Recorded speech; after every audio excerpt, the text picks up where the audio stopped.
বন্দে পুরুষোত্তমম। যদি সাধনায় উন্নতি লাভ করতে চাও তবে কপটতা ত্যাগ করো। কপট ব্যক্তি অন্যের নিকট সুখ্যাতির আশায় নিজেকে নিজেই প্রবঞ্চনা করে। অল্প বিশ্বাসের দরুন অন্যের প্রকৃত দান হতেও প্রবঞ্চিত হয়।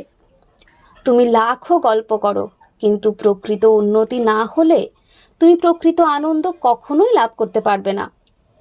কপটাশয়ের মুখের কথার সঙ্গে অন্তরের ভাব বিকশিত হয় না, তাই আনন্দের কথাতেও মুখে নীরসতার চিহ্ন দৃষ্টিত হয়।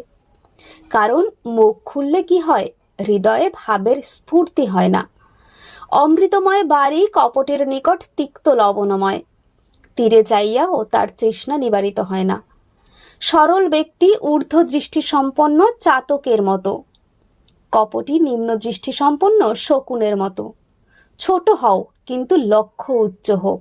বড় এবং উচ্চ হয়ে নিম্ন দৃষ্টি সম্পন্ন শকুনের মতো হওয়ায় লাভ কি? কপট হয়েও না, নিজে ঠকো না, আর অপরকে ঠকিও না। জয় গুরু। বন্দে পুরুষোত্তমম।